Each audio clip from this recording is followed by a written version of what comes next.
Hey guys, how's it going? Preparing here. So, every now and then I like to wander towards the Diablo 3 Reddits to see what's going on with the game. Still check out the game because it is one that I had a decent amount of fun in a while ago.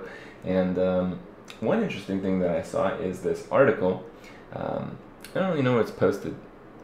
Yeah, I don't know. But anyway, it deals with the developers from the Diablo team talking about creating gold sinks in the game and changing items so that they can be modified, and then after the modification they become non-tradable. And the second I read this, I really thought of the idea that Path of Exile had created, which I think is something that they're going to try to model. The reason I think this is really significant, for one, this is something typical of Blizzard, by the way. Blizzard is a company that needs to stay on top. They got to see all the other ideas that go into all the other games that are similar to theirs, and they're going to adapt them. In a way, this is something that all companies do, but Blizzard, being pretty much the biggest out there still, is the company that probably does it best.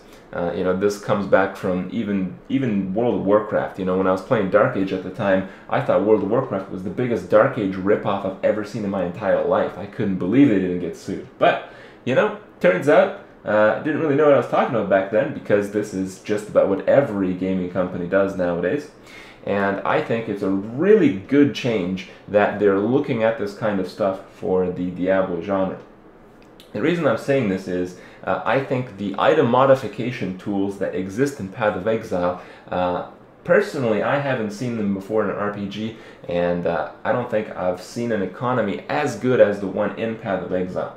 So if they do decide to do something like this with Diablo, perhaps having like some bind only currencies that drop in the game, and you can apply these to items to like change them around, make them better, add stats, remove stats, re-roll them. It adds a really big and a really interesting new dynamic to the game that, I may have to check out one day. But, it is still something that they're just talking about. But I do want to emphasize the fact that they are talking about it is a very, very good thing.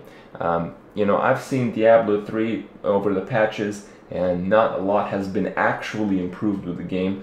Changing items a little bit there, a little bit here.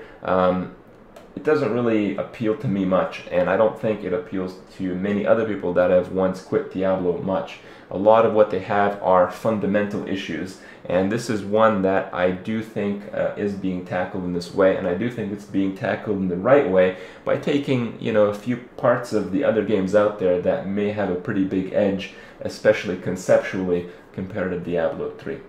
So that's really all I want to share with you guys. My thoughts are that this is some pretty good news from a game that really needed it.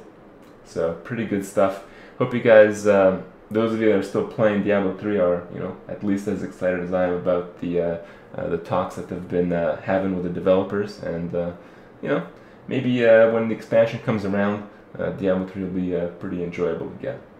So until then, guys, I'll see you tomorrow.